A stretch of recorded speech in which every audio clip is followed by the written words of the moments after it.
everybody, welcome to Cut the Kibble. I'm Paula and this is Miss Bella. Today I'm going to do a very important video, especially if you have a senior dog. I'm going to do a special anti-inflammatory recipe and I'll talk to you while I cook. And what inspired me, one of my followers was saying that her dog has so much arthritis, but she feeds her dogs, she said, a lot of beans and potatoes. And I'm like, what? Haven't you been listening to my videos?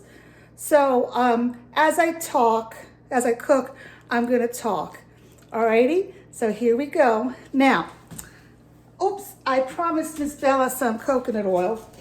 So I'm gonna give her a little coconut oil here and then I'll get started. There you go, Bella. All right, so let me turn the camera to here.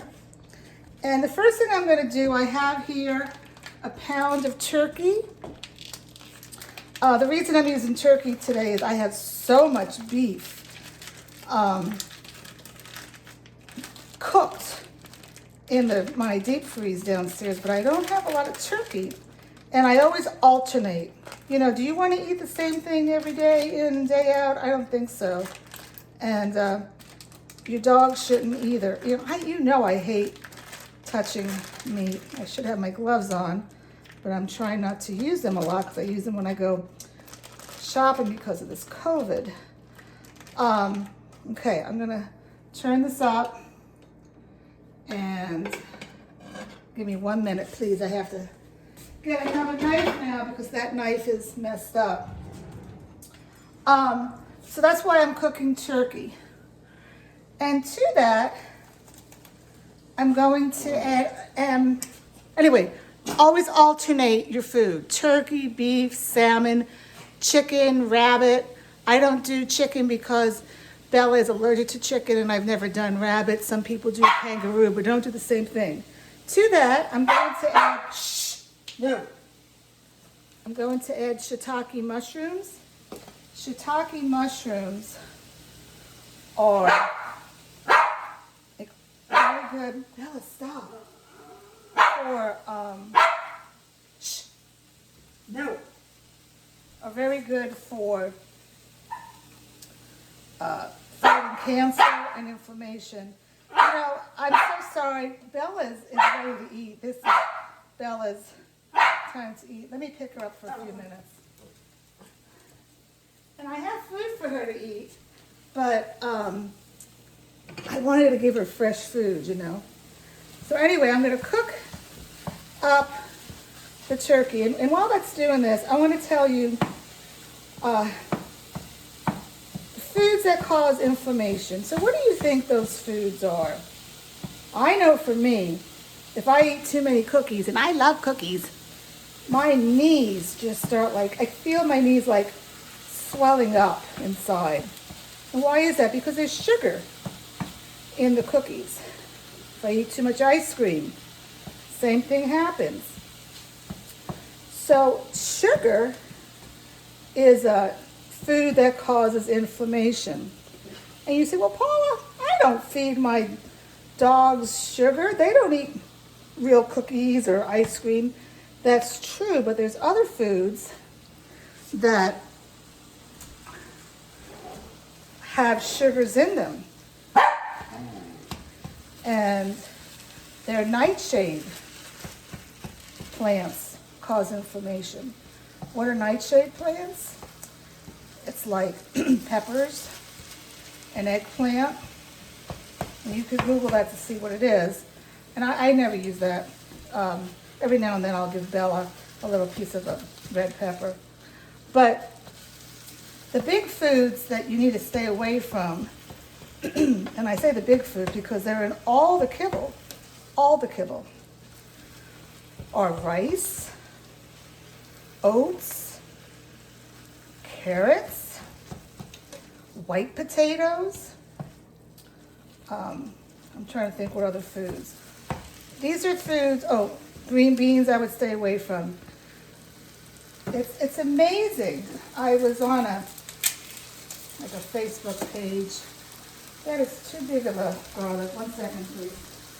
I'm coming back. I had to get a small garlic I don't like those Spanish garlics. They're just way too big for Bella for a dog recipe. I was on a Facebook page last night, and this this woman, she says, I'm not a vet, but I'm a vet tech. And she just goes off lecturing everybody that you should not do home cooking and raw feeding's no good, and that, I'm doing one clove of garlic here. And everybody says, well, what do you feed your dog? And she says Froms, and I guess that's how you pronounce it. And she showed me the ingredients, and oh my God. I mean, it had oats, it had pearl barley, it had white rice, it had brown rice. It just went on. And then it had white carrots, sweet potatoes, which is also, a potato, but sweet potatoes is okay in limited amounts. It had peas. It was way, way too many carbs. Carbs turn into sugars, okay? So that's why I've always told you I feed, my recipes all have low starchy foods. Now, I don't do that intentionally because I have senior dogs. I mean, my other dog lived to be 16, but I do know that if you feed these high starchy foods, guess what happens? Diabetes, obesity, cancer. So I just stay clear of them, and my dogs are never overweight. If only I could go by that rule.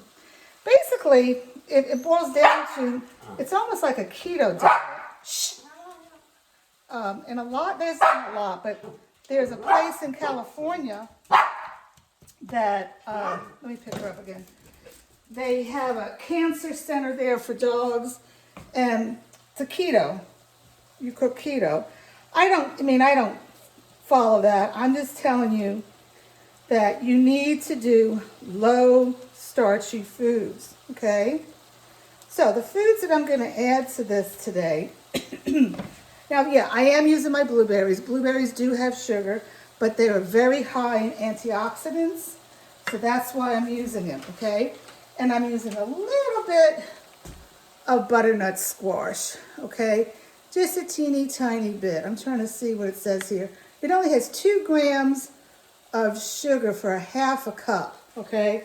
That's not a lot. Look at the carbs. Well, I should look at the carbs in potatoes and in rice. Carbohydrates, 10 grams. Look at the carbs in potatoes and rice. All right. Oh boy. So she knows that when the meat is cooked, she does get a little.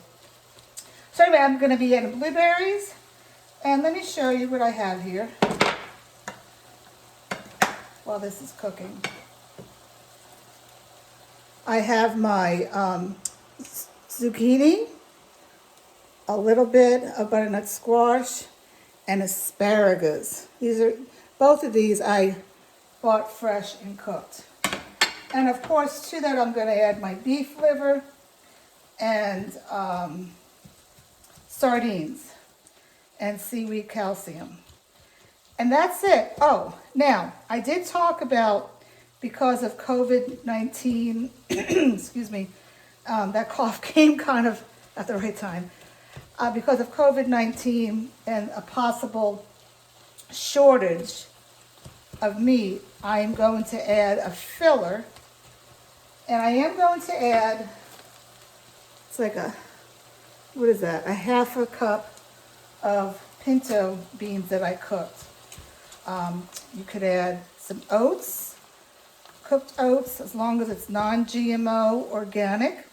Otherwise, you're feeding your dog glyphosates from Monsanto. So it's very important to have the non-GMO organic. I'm only going to let it slide now because of possible meat shortage. A little bit of beans, it's fiber, it's good. But, just a little, okay? And don't load up on pasta. That's another one that can cause inflammation. Basically, any grain, think of it for you, any grain is a carb, okay? So maybe if you need to do a chart of low starchy, high starchy vegetables, but I guarantee you, all the vegetables that they add in kibble are high starchy. You know why? Because they're cheap. Now, cooking home dog food is not cheap, but I buy things on sale, and I save a heck of a lot of money because I don't go to a vet. She's not sick. She's just not sick. I only go for dentals and for well visits. And if you've been following along, you know that she had her senior checkup. When did she have that? In mid-February, and she came out flying colors. Okay? So anyway, I really think I'm just gonna, well, I guess I always say I'm gonna end it here and I go along with you some more. I just don't want to make this too long.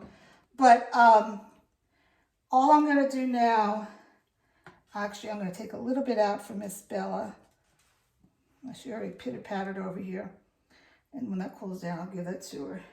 But I'm gonna just put all this through the food processor. And I'll weigh it out and package it up. And I can't do it all at one time because this is a small food processor. And sardines, it's important that you give your dog sardines for the omega-3s, okay? You need to be careful, find out where it's sourced.